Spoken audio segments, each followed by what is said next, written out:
IVM. On today's rebroadcast, we're talking to Miten Sampat. Miten talks about corporate development and how corporates invest in different startups. He talks about India versus the Valley and where he sees the next China coming through.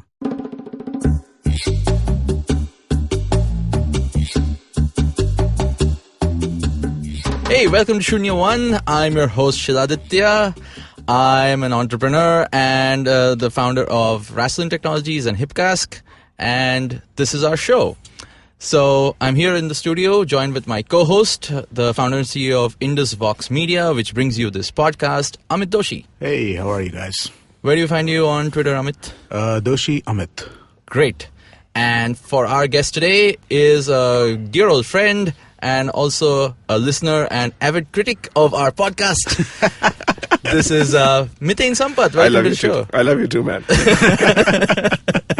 No, I think we have a great show lined up. Miten is, I think I know Miten for a couple of years now, but he has a great amount of experience being an entrepreneur himself, and we're going to talk about that. And right now, he's the head of corporate development for Times Internet, and he buys a lot of companies in his spare time. And I think we have a lot to chat about. So let's talk about what you do with it. I think the intro is. Well, thank you for having me. It's a pleasure to be here and honored to be on the show. You know, before I get started, I think the thing to talk about is what does Corp-Dev mean? Yes. And I think a lot of people don't know that. A lot of private Twitter conversations which just between Corp-Dev people, which most common people don't understand, I think. Okay, but so I think it's actually just a very fluffy word, and it's a kind of a catch-all when you want someone to do things which are not very well defined to begin with, right? So the idea is that look, companies that when they get to a certain scale, they need to find unconventional ways to grow, which may not be core to the current business, right? Which may mean doing unique partnerships with other large companies, other small companies, all that kind of stuff. It could also mean acquiring companies. Sometimes what you do is you realize, and smart people realize that they're not going to be smart about everything. Right. There's a lot of innovation happening outside the building, and how do you sort of tap into that? So acquisitions is an approach. Another approach is investing. And then even beyond that, sometimes you have to do stuff like you want to build a special project, right? You want to get a small team together and go and try and discover, sort of explore something. And so all of these things put together, roughly, you can't sort of, assign a very clear job saying, okay, you do this or that or the other, because depending on the kind of challenge you have or the aspiration you have, you're going to go and figure out which tactic to apply. Right. So do what needs to be done. Do what needs to be done. It sounds more sinister than it is, but he's the fixer. Yeah, he's the guy. Yeah, I guess that's a good word, like the consigliere, the guy who they send out to kind of figure stuff out. No, I think, okay, jokes apart. I know you came... But to that point, I think what happens is that it's actually very fuzzy, and sometimes it's very hard to figure out what are you going to do today. Mm-hmm. Right? Like, which project to solve, what to solve, how to go about it. Right. And so it's kind of intentionally unstructured, but therefore it's also very weird. Open-ended, yeah. Yeah. No, I think, given your experience, so Times Internet, as we know, is a large conglomerate. I think TIL, though, has found its niche, or at least you can say is doing really interesting stuff, which not too many corporates are known for, especially in hardly any which play purely in the internet space anyway. And you've been doing a bunch of stuff at TIL and the group in general. So I know you guys are taking things in a whole different direction. Yep. So what's the philosophy behind that, and how come you guys are standing out so much? I mean, what do you think is there? So look, I think we're not so sure that we're doing so well, but obviously our aspirations are leaps and bounds beyond. But look, our philosophy is, especially in the internet business, is very simple. That look, there are certain fundamental physics of internet businesses. Certain things scale and it's difficult to go do another one. Mm-hmm. Or certain things work for very unique reasons which are very hard to bottle down and figure out and pinpoint exactly saying why and what. Right? So in those scenarios, it's smart for you to say, look, if this is an aspirational area you want to be in, try to find a unique structure by which you can participate, by aligning everyone's interest, whether that's your interest, whether that's the founder's interest, whether there's another investor at the table who's his interest, right? And so what happens is you have to be flexible in terms of the approach you're going to take. Right. And I think typically a lot of companies struggle with that, which is, companies as they get larger and larger and larger, they prefer structure. And they prefer doing the same things They the same prefer way. repeatable structure. They prefer predictability, right? That's what makes good companies Stable. scalable and scale up, right? And so but then over time that also becomes the challenge by which you start failing. It's a handicap as well. It basically ties you down into certain Exactly. So I think what happened in Times Internet about 4 or 5 years, maybe 8 years ago, is when Satyan got involved. He's now the vice chairman, and he was a CEO for about 5 years. When he got involved, he slowly, he was, born and brought up in Miami, went to school at Stanford, got a bit of the California Bay Area kind of mindset in him. And then he sort of brought this to the company slowly and steadily. Right. So it wasn't a one day sudden boom, we're going to do something differently. It was a set of, new choices you started to make based on what the kind of moving target of the goal was, right? And so slowly and steadily, I think the team got built and various people were sort of added. And that has now led to sort of a institutional flexibility, if I may, or institutional agility around how you move fast and how you sort of do things differently. And so, it used to be a highly centralized style of operation. Now it's a very decentralized style of operation. And, they're very well empowered to do what they need to do, whether that's on product or sales or go to market. And they're able to go do that. Right. And so that is where I think we are today as a company able to sort of do several things, hopefully not badly, right? See, Right. Again, the idea is that, of course, there's a power law at play, right? Which is if, as an investor, from a portfolio perspective, if one or two things work. You want to push those further. And if those work, they pay for the rest of the Correct. the experiments that didn't work. Right. Because, of course, some things are not going to work. Right. So the idea is that, look, just make sure that, in general, your sort of overall hit rate is high enough that you, in the long run, you're generally positive. Hard to see the biggest challenge, again, in a choice like this is you make a choice today, the implication of that is unknown for the next 3 to 4 years. Yeah, you have to wait. So you're basically... How do you measure? But that's the same chances a general VC investor would take in India as well. So they're all taking the same bets and the same chances. Yeah. How come it's you guys who are only so visibly doing this? I mean, there are not too many Corp-Dev folks or Corp-Dev divisions of other large conglomerates, which so there are actually. notice. No. So notice. Maybe we're just active on Twitter or whatever on the media. I don't know. But no, look, I think there are several companies in India who do this well. For our friends at Snapdeal, they did this very well for a while, or at least when their strategy was to sort of. Did they really? Absolutely, right. They bought free charge. Okay. You can say it was overvalued or undervalued or whatever, right? But that was an interesting move. They bought Rupee Power. But again, They bought Unicommerce. It's the wrong comparison. They were a startup. I mean, they're still running off VC funds themselves, unlike you guys who are So that's a listed corp and So look, I think have a balance sheet to play off. Yeah, so those are different. The source of capital and the stability of the capital behind it is a different point. I mean, similarly, Flipkart has done this as well, right? There's an ecosystem around Flipkart, right? Right. Myntra was an acquisition. Correct. Jabong, Right. PhonePe, all of them. PhonePe is a great company that they're starting to build now and sort of go on. So I think various companies are doing these things, at least from a tactic perspective. I think where I think we are different is that I think we have a model where we are enabling the entrepreneurs to stay longer with us. And in fact, that's a must-have for us, right? Right. So, we don't do any of these engagements unless the founders want to stay with us for a long period of time. And it's very simple there, which is, look, because we come in and buy companies or invest in companies at a relatively earlier stage, people are willing to sit there and kind of build it themselves because they have a certain vision with it, right? Mm-hmm. And we are actually an enabler rather than an exit. Right. So the key difference in at least in our approach, Times Internet approach, is we're not your exit. We are a step along the way where you can ultimately become successful together with you. Right. Mm-hmm. And therefore, look, stick around for 3 years, 4 years, 5 years, and then we'll all sort of. And I would guess, being corporate development, your investment philosophy also isn't looking for an exit per se. It's looking for building a bigger business, right? Absolutely. And I think that is, again, like a difference from like what you would go with a lot of other VCs, Yep. where they're looking for an exit of some nature. You're looking to build a long, sustainable business. Yeah, absolutely. I mean, look, Times Internet's goal is to be, the most relevant internet company in India, for the next several decades, right? Right. So, Today, if you look at it, the internet user base is about 350 million, give or take. Yeah. This easily goes to 500 million line of sight. You can see it. And then that hopefully goes to 750. Right. And if not a billion, in 5 to 10 years, about 10 years. And so, I mean, the growth opportunity in front of us is amazing. Right. Right. So we can see, even off of the base that we are of 250 million monthly actives, we can sort of see a 3 to 4x visibly on the horizon. It's for us to lose. Right. No, that's to your point about the duration and the sort of time horizon. Right.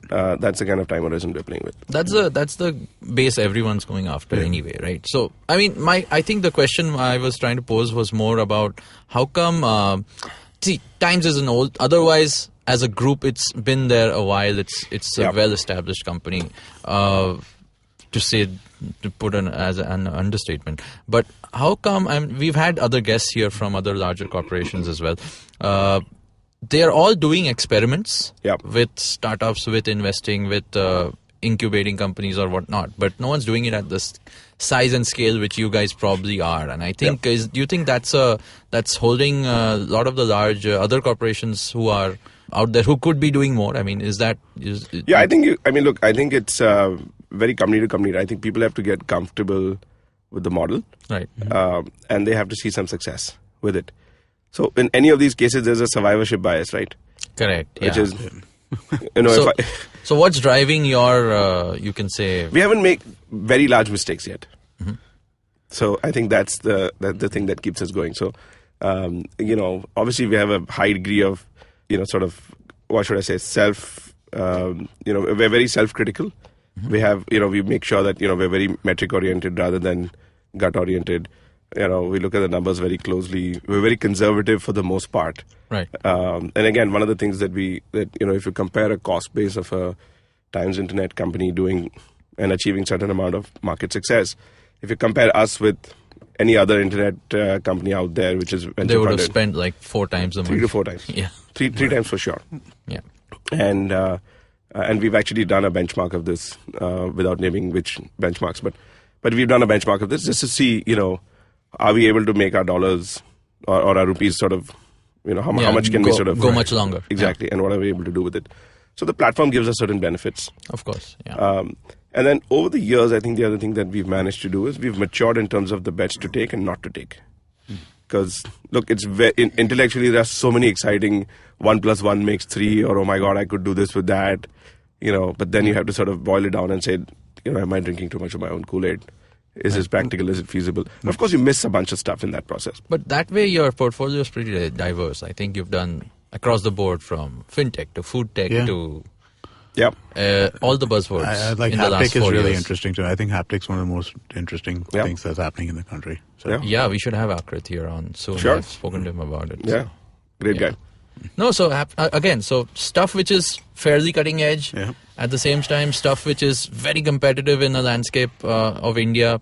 I just feel, given that, so now that if we understand how corporate development works across your group and similarly in other companies, I think there's scope for so much more, like whoever, like even the Reliances and Tatas and Birlas and so on of the world, I'm sure they have something, but they should aggressively also, I mean, go after. Absolutely. It may not be internet space, it could be anything. Right. I think a lot of this also happens because it's very, very, kind of founder or promoter led in that way, right? So, the fact that we have a Satyan being, buying into this fundamentally himself and being very close to it, I think that helps a lot. I think I agree with you 100%, which is I think a lot more companies in India could be doing it. And in fact, if that starts happening, it's generally a very good thing for startups. It is. Yeah. Because what happens is at least that, look, if I work hard and build something interesting, even if I'm not able to make it a commercial success myself, or let's say, for example, I need a bigger platform where I can get some distribution benefit or capital benefit or sales team or whatever, or customer base and XYZ or some expertise which I can't afford to hire, and that there are these places I can get fitted. Exactly, I can fit in this platform and then scale. And because, ultimately, why do people start companies, right? I mean, at least the ones that really matter. Yeah, they see successful. They see a problem that they can solve, right? They see a problem that, look, this is broken in the world. I think I can do this better. And ultimately, hopefully, there's a commercial outcome. Right. But I think the ones that actually try to solve a large problem, they are actually trying to solve a large problem. And those guys should have an enabling environment. Right. To sort of make that, sort of see it scale out there. No, so that's why I really find what you guys are doing interesting. And I know personally you've been very active within the group also to pursue these sort of looking under rocks everywhere and finding the right kind of interesting products.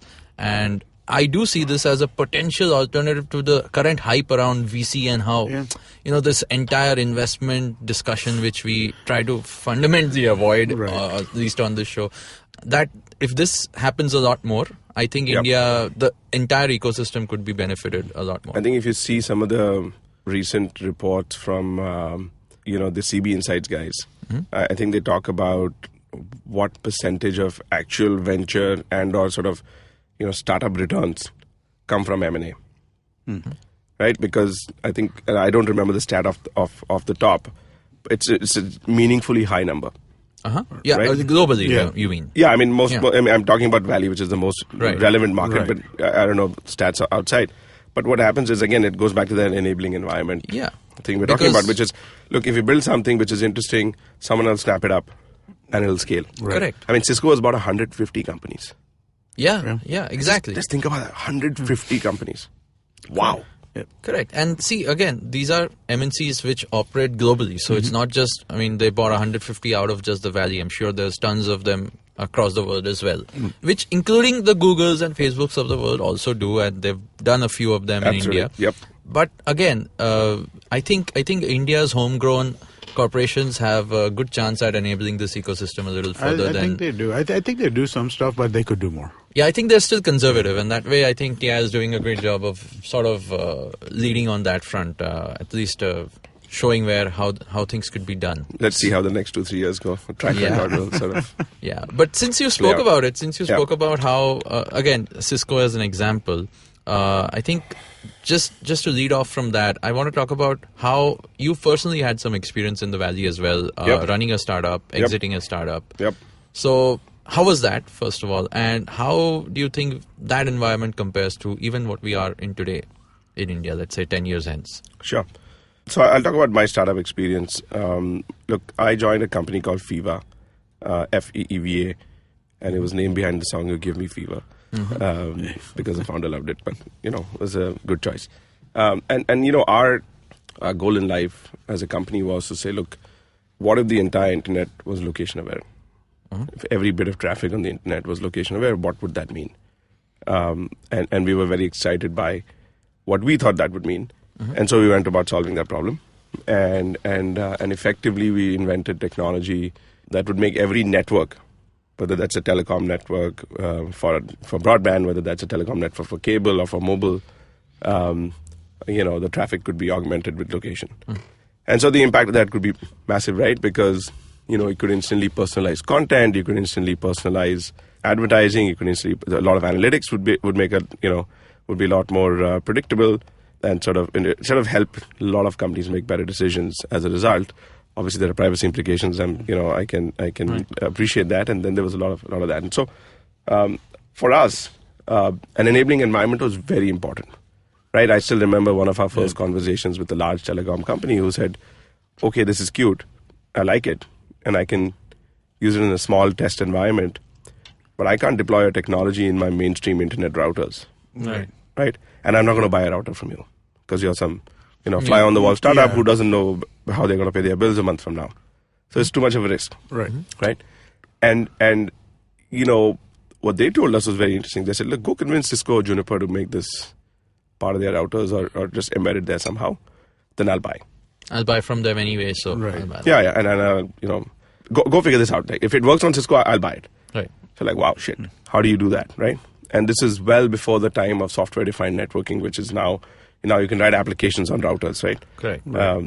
This is still the hardware. I mean, it's what you're doing is hardware management. Yeah, there was basically there was a time of embedded systems. Exactly, basically. Custom hardware, custom software, obnoxious pricing. Right. You can buy a box like this for $200,000 from one guy, and the next guy will sell it you for $50,000. Right. And this guy saying mine is better because it's Better. better. Yeah. And go test it a little bit and, whatever, 10-20% variation, but look, mine's better. Right? And so that kind of environment, and how do you sort of deal with that? And so for us, the goal was, and we had a very interesting team where we fought our way through and actually made it happen. Right? And so we got our technology and we rolled it out with Cisco, later on with Juniper. And I think where we made a mistake, ultimately the startup ended up going bankrupt, and we sort of brought out of bankruptcy, and then we sold some of it and stuff like that. But basically our approach was saying, look, we can go to an internet service provider or a telecom guy and say, look, embed this in your routers, and you can start making some money off the ads. Right? Because then you can sell, context and data to any internet company, any analytics company, any security company, right? And that starts to enable a new revenue stream for you. And it was a very exciting proposition back in 2007, 8, 9. Right. It still is. And in fact, that a lot of the stuff we've invented is now commercially being deployed, by our friends who actually were our partners, and it's sort of out there. It's a pretty interesting thing. So what worked for us there was that enabling environment. Otherwise, look, this was a DOA idea unless Cisco would have opened up their platform. Right. Right? But they did, and that was a very exciting run for us. And my experience of being in the Valley and doing stuff there versus here is, firstly, in the Valley, I was hands-on building stuff. Whereas in India, once I came back, I did that for a year and a half, and then I transitioned to my current role. But fundamentally, what I have seen is that technology companies are a lot more collaborative with each other, and they understand the value of platforms, right? People are not stressed about, I'm going to build on your platform, you can build on mine. That's kind of a easy understanding thing, and people know what the contract there should be, right? Whether that's a said contract or an unsaid contract. Right. It's very clearly known that, dude, if I'm building a company on top of your platform, you're not going to me, right? Or you're not going to like do something which is fundamentally going to, impact their business. Fundamentally, pull the rug out of my beneath me, right? So that kind of stuff. Just to close out on this environment comparison, you're saying, see, large companies like Cisco and Junipers of the world are the Cisco of India is Cisco. Yes. So these guys are available across the world, and even let's say 8 years hence since you have done this, do you think an Indian startup today could do the same thing sitting out of India? Or not the same thing, but suppose they want to work on the Cisco platform. Are you saying access to them so I think is also a hindrance? Absolutely. Look, I think that being physically closer to where a lot of the action is, I know we live in a world of, infinitely accessible, easy communication and so on and so forth. But ultimately, you're doing business with people, right? And it matters whether the guy or the girl on the other side wants to do business with you, likes you, doesn't like you, philosophically agrees with you on several different things. And so, look, as a startup, when you're trying to build something, everything has to go right, right? And every additional bit of friction can kill you. It could be the smallest bit of friction, right? I mean, for us, in fact, one of the things that I learned the hard way was, the thing that ultimately reduced the overall runway that we had at FIVA was our lease. Oh, wow. Because we signed a long-term lease on an office space. Okay. And we couldn't get out of it because, whatever That's a weird problem, though. I'm telling you, dude, anything can kill you. Anything can kill you. It's a cash-out problem, right? I mean, it's a straight cash-out problem. And you have to pay every month. Yeah. And if you're not able to sublet it, you've got a huge cost on your books. And you know what? You made a massive mistake saying, look, I thought I was going to have 50 engineers. And this is my roadmap. And look, I missed out the commercial window and some deal fell through. And now I have an office space for 50 people where I have 14 people there or 12 people there. Oh, yeah. And now I have to control my cost. Yeah. What am I going to do? Yeah. Oh, no, trust me, I have experience with stuff that doesn't work. So the weirdest of problems. So the broader point is, look, as a startup, anything can go wrong. Everything has to go right. Correct. So if you're building something which requires a platform or which requires access to certain things that are easier to do in other environments, two ways to go about it. One is you kind of move there, do it there, which not every company can do, not every individual can do, or every team can do. The other thing is go there frequently, right? I think a lot of Indian companies have done this well. A lot of Indian startups have done this well. When they have teams in India, which are sort of developing stuff here. They may have sales teams there, may have business development teams out there in different parts of the world, or even product teams who are sitting closer to where the, kind of the core action is. And then you come back and sort of build here. And so obviously it depends on the kind of, let's say, for example, if you're building a cloud technology company, or let's say, for example, you're building a networking company, or you're building a hardware company. And by networking, I don't mean social networking. I mean actual physical network. Real physical real networks where bits and bytes flow. And so in those environments, or at least in those product categories, I think being closer to where the action is critical. Or having access to the networks in those companies is critical. And you can't just sit here and email people and hope it happens. So you have to sort of get down and do it. Nice. All right. On that note, I think we'll take a quick break and come back and talk some more. Hello, everybody. Welcome to another great week on IVM Podcast. If you're not following us on social media, please make sure that you do. We're IVM Podcast on Facebook, Twitter, and Instagram. Like I mentioned last week, on Instagram, we have a bunch of interesting content coming up. Make sure that you check it out. You'll really enjoy that stuff. This week on Cyrus Says, Cyrus talks to Satyajit and Racheta of the Open Library Project. The three of them discuss books they admire, Cyrus's love of history, and their new podcast, Paperback. Speaking of Paperback, on the third episode, they're joined by Swati Loda and her daughter Swara. They discuss a fun book they've co-authored titled 54 Reasons Why Parents Suck. On Simplified, join Chuck, Naren, and Shriketh as they do a year-end special and try to make sense of the year that was 2018. This week on The Habit Coach, Ashton simplifies the process of meditation and explains the practice of introspection. Last week on the Pragati podcast, Pawan had a discussion on ISIS and terrorism in the age of social media with foreign policy scholar Kabir Taneja. Last week, we also launched a Kannada podcast, Thalle Harate, with host Pawan Srinath, Surya Prakash BS, and Ganesh Chakravarti. The show covers everything from technology, economics, geopolitics to Karnataka's governance and public affairs. Check it out on the IVM Podcast app. And with that, let's continue with your show. Great. Welcome back, Miten. And I think we were chatting about some interesting stuff which we missed out on just a while ago about what happened, right? With Facebook and Onavo and how data... I mean, this is an interesting topic. I mean, it's relevant to any company, any internet company, and more so as all of our lives become more digital and internet pervasive, as we were saying. So we know a lot of apps have our data. We know apps have data about us which is beyond what we've probably given them explicitly. Everyone has that. I don't know. Explicitly is not the right word. I think knowingly. Yeah, knowingly. You may have explicitly given it, yes, but you may not have understood the implication of that quick. Correct. Yes. Correct. And what happened with just to put some context to the conversation. So Facebook owns Onavo, which is a VPN, which started off as a VPN app, which used to help you save your data by caching and routing it to the right VPNs and so on. So it was a data saving app. It was a privacy app which Facebook bought at some point in the last few years. And people still use it today, and it's used especially in, you can say, outside of the US, in fact, because that's where saving data was more relevant to a lot of folks over the years. So, and because of this, Facebook now has access to what kind of apps you use, which apps are being used the most, just by looking at the volume of data flowing through this platform.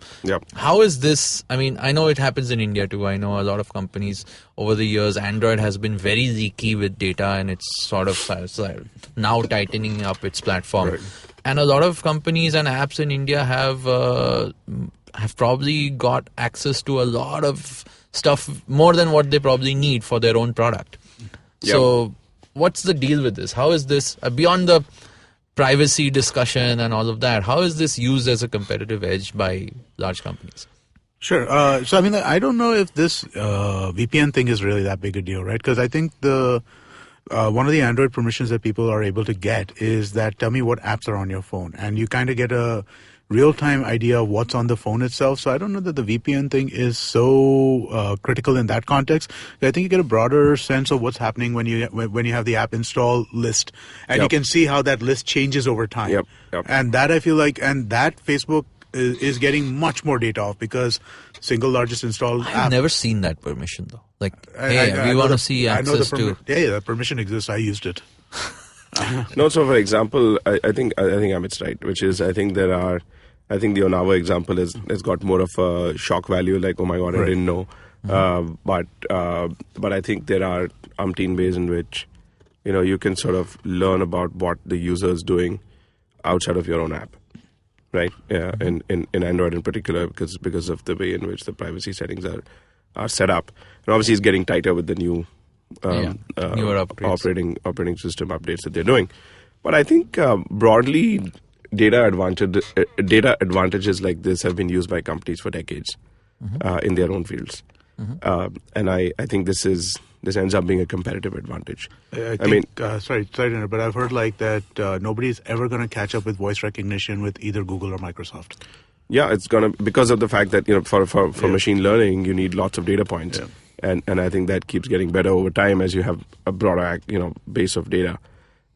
Just to go back to your point earlier, Shiladitya, which is Facebook knowing this. Imagine what Android knows. Of course, you sign in with it. You use Maps on it. Use the SMS. Everything is there. So I think what users do is generally implicitly trust that the companies that are building this stuff are not going to go after them individually. Right. This will get used in aggregate or in some form of aggregated analysis to make some choices. Now, what you do with that data access or early access is entirely up to you. I'll give a simple example, right? Hedge funds in the US, to be able to predict Walmart's sales in the next quarter, or for example, what could be Walmart's sales at the end of the Thanksgiving quarter, they would actually send people outside to and take photos. Right. Uh-huh. So like at 4 a.m. or whatever, 8 a.m. you show up and you take photos of how many people are running in, and then you put an estimated math saying, okay, this year X number of people ran in, the average guy does a ticket amount of this, therefore revenue is going to be on plan, off plan, below, under. Right, and you make sort of stock market picks based on that. And we've actually covered this in a discussion with someone from retail before, where even today retail is so tech enabled. Yep. People still have those clickers to count how many people are walking in and so on. So I think that's where the stark contrast between doing business on the internet or our lives on the internet versus our lives offline. We still, if someone puts a radar scanner, some sort of scanner on a shop floor, you'll be where they make you sign in to enter the store, you'll be like, hello, why? Yeah, because... But just to do that on an app which you just found out about today, you do it in an instant. Yeah, I think that's it's the norm in the online world versus the offline world, right? Right. The norm in the offline world is not to say, dude, who are you? Click here and sign in. Right. Thumb your Aadhaar finger. People get really picky about that too, right? You ask somebody that, phone number or whatever. Yeah. I don't like it, right? Absolutely. You go to a restaurant and they say, hey, give me a phone number. You'll be like... I don't like it in building securities, right? You go to like these, some of these newer buildings, like Peninsula and stuff like that. They're like, give us your phone number. We'll send you an SMS. Those are spying tactics. Why do you want my phone number, man? I'm coming to your office building. You don't need my phone number. No, but look, I think this is where the online world is progressively going to kill the offline world. Yeah. Right? Because there's so many advantages that you can do in bits that you cannot do in atoms. Right. And that is where the Mark Henry says software is going to eat the world is so relevant. Right. Yeah. Right? Amazon can do 10 things, a Flipkart can do 10 things a lot better than Big Bazaar can. Yeah, absolutely. Right? Because what is acceptable norm, what is this, that, the other, right? Yeah. And so, again, when you're an entrepreneur trying to build something, you have to pick the environment you're going to build in. And see where you can sort of get, no one's, stopping you from making that choice. Right.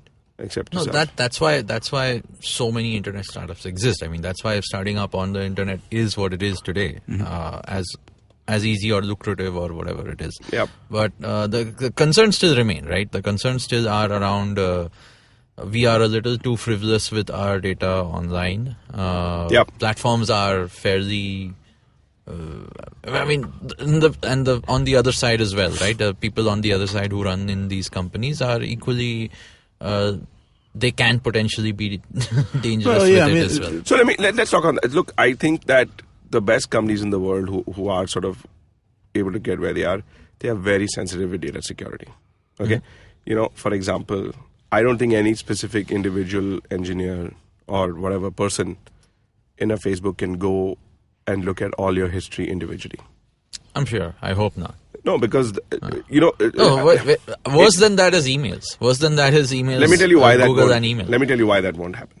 Because it's it's a bad business practice. It's in their interest not to have this happen. Exactly. Like if your data gets, if there's a subpoena by which it can be figured out that they were loose with your data, you can sue them.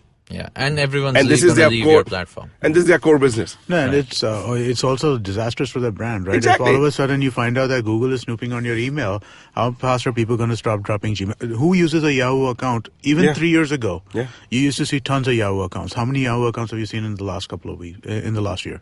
Yeah, it's just completely dead. Just brand erosion. Yeah, it's just you just destroy yourself if you get beyond a point. So I think it makes good business sense. It is logical for them to do it. It is their interest to do it. There's no reason for them to. And ultimately, all of this goes in an algorithm, right? People, I mean, also so who's the customer? Advertisers. Yeah. Advertisers don't want to do one-to-one. Right? I know it's a advertising guy's wet dream that, oh my God, exact one-to-one targeting, Shiladitya will wake up and I'll give him the perfect, Coke Zero. Ad. Right, but the right the temperature. work behind that's not possible now. Exactly. And it actually doesn't scale. Yeah, it doesn't scale. It doesn't scale. You can't put $50,000 to work for a small campaign. I think it makes good business sense, and for any company that handles user data, to put very strong safeguards, and if they don't, they're going to lose their whole business because trust is.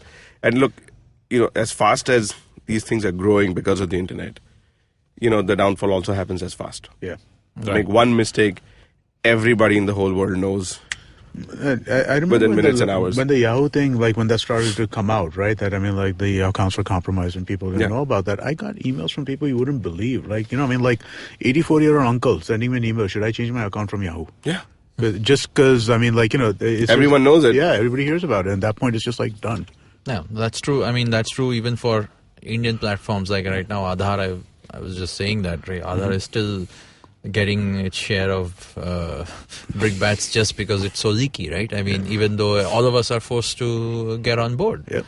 So, we'll see how the implications of... It's a whole big topic. I think you should have a separate podcast. Yeah, I think there's going to be an Aadhaar-only podcast at some point. We should actually do one, though. Because there are interesting things to talk about. Now, coming back to we were talking about the India and Valley context. I just want to play on that a little more here. Sure. If I understand you're saying people have to be relevant to, people have to be near the action as far as the Valley is concerned. Yep. At the same time, you do corporate development in India primarily, beyond your US investee companies as well. And in India, you look at only internet sort of businesses. Yep. Those businesses necessarily don't have the Valley handicap, right? Those are guys No, because you're building for India. You're building for India. You're building. You're looking at only this country. Yep. But the other stuff which you don't look at, I know we were talking about random stuff like bike sharing. We were talking about, other hardware B2B startups or whoever, the stuff you don't read about every other day in the papers. Yep. What's the chances of stuff like that hitting big numbers in India? So I think for I think a lot of those categories, India is probably a great place to build a global company. Right? India has a cost advantage. India has a language advantage. India also has a trust advantage.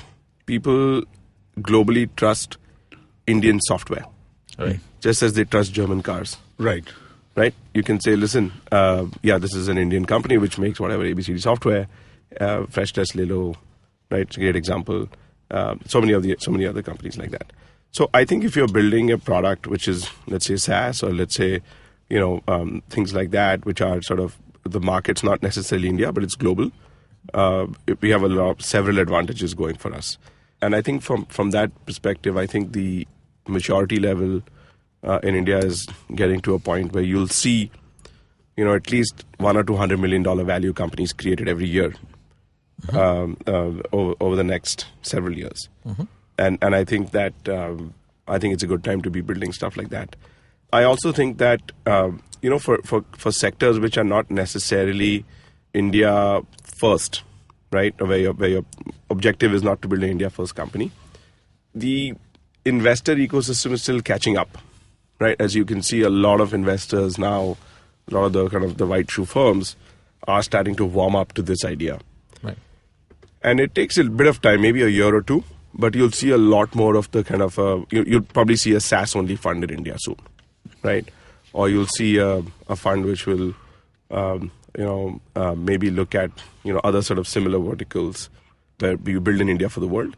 Because look, even investors need to sort of lay some groundwork, right? Like, so, investing is a funnily hard, actually very hard business to succeed at. Yeah. Think about it this way, right? Which is you take someone, let's say you start a $100 million fund. You have to return $300 million. At least. To get the next fund going. Yeah. At least. Right? Now, that means what? If a typical VC ends up owning 20% in a company. Right. Right? So your $100 million to get $200 million return.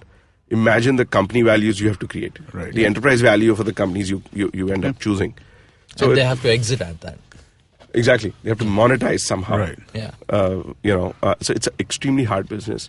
And succeeding at it is really hard. And so while these new opportunities show up, the enabling environment again takes some time to follow and sort of lay the groundwork, and then it sort of starts to grow rapidly. But I think I'm very, very optimistic about tech build in India for the world. I think you'll see a lot more of that, and I think the one channel which is severely underpenetrated. Look, there's a lot of companies that do India, US. Mm-hmm. Mm-hmm. But India, Europe, continental Europe, big opportunity. If someone can build a platform to enable Indian startups to go and sell in those markets, large outcomes. There's India, Southeast Asia also. I mean, there's I know. Again, just to compare, I know a lot of companies who are building for outside markets have their R&D bases here now. Yes. There's dev bases here. Yeah. I mean, like cost advantage. Yeah. Again, right? Cost and trust and quality. Yes. So yes. all of that. Absolutely. Bangalore probably has a bunch of back offices of a lot of large firms. Large firms as well as startups. Yeah. So both. Yeah. So all of that definitely is working for the country here. But is it making meaningful economic outcomes? I think it will. I think it'll start to make sense. I think you'll see a few. I mean, you've seen Dhruva. You've seen, what is that other data analytics company that Sequoia has funded? Mu Sigma. Then you've seen, Freshdesk, right? You've seen Zoho. Yeah. I think those guys are all sort of going to be large outcomes. Right. Yeah. Zoho's actually not funded, though. I'm saying that. Yeah. I'm saying, look, again, it's the same thing. I was saying, look, it's a business model. If it becomes visible, then the rest of the money will. Then money starts to come in, right? So that's one. I think the other very large sector, which I'm very personally excited about, I don't know how it pans out, but I think India could be the right place and a very large market for, is the adoption of electric cars and the rest of the ecosystem around it. This has been one of my rants for the longest time. I can't understand why we don't have hybrids in India. Bombay traffic hybrids, Delhi traffic hybrids. It just makes so much sense. Yeah, it's just bad policy. Just terrible policy. It's 25 lakh rupees for a Civics hybrid for a Honda Civic hybrid, as opposed to 12.5 lakhs for the normal car. Yeah. No, I think there's but I think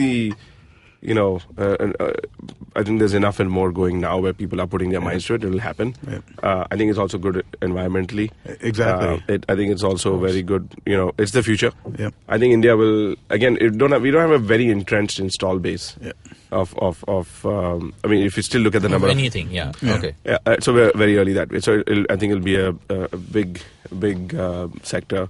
And I think India. The other good part is we have a good auto components manufacturing base. Yes, we do. Across India, right? So if you look at the belt outside Delhi, if you look at the belt outside Maharashtra Chennai, outside in Pune, right? So a lot of that enabling environment is there. Mm-hmm. I think we can churn fast. So I think that's a very big sector. I'd be very excited about it. I actually want to, before we wrap up, I want to talk to you about, since I do know that you go to China and Japan and go to all these futuristic forward countries.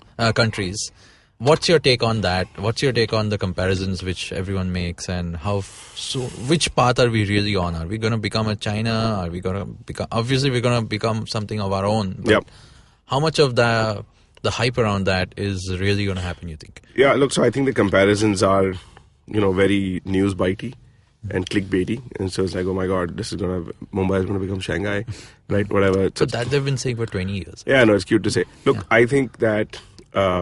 Infrastructure-wise, we are way behind, okay?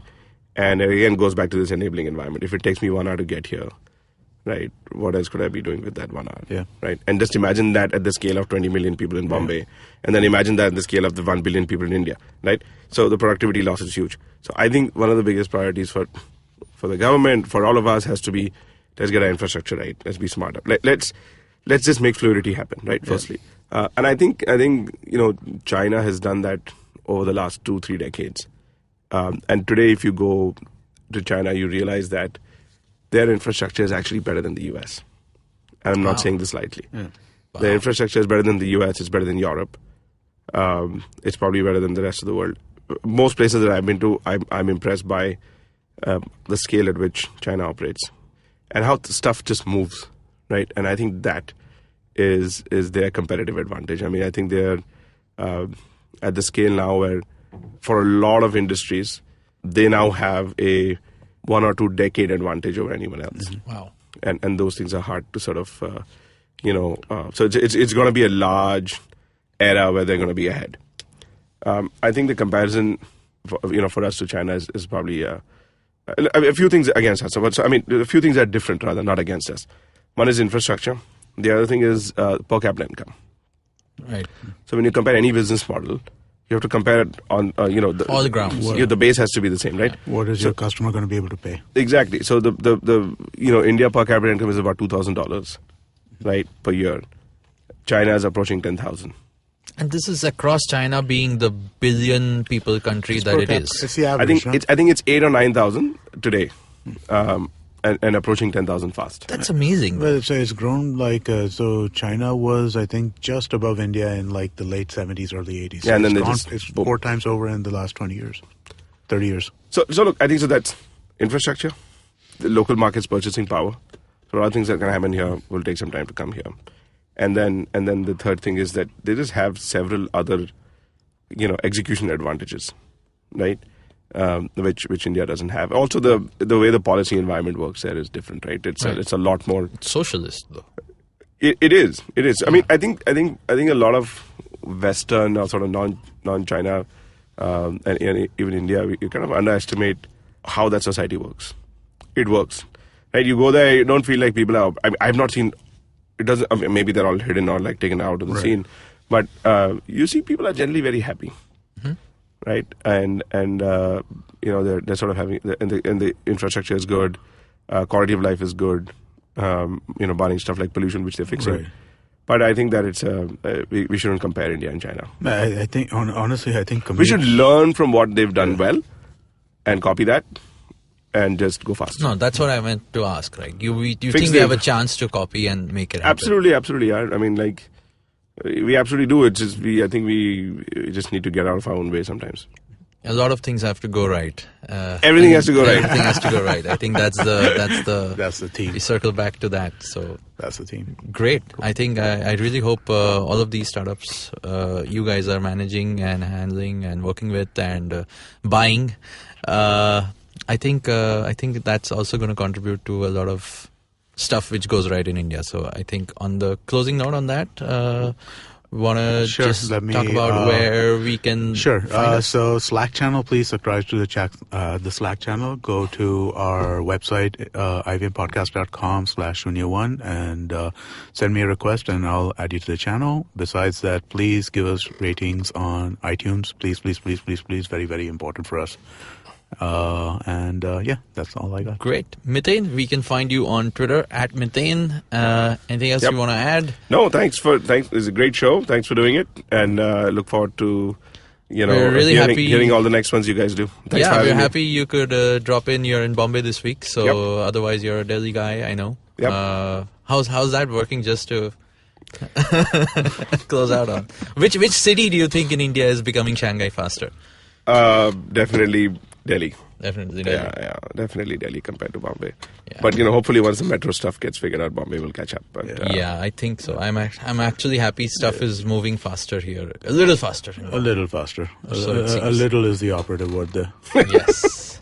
Great. Thanks for listening in, guys, and we'll see you next week on another show. Thank you so much for being here, Miten. Thank you. Thanks, guys. Thanks for having me.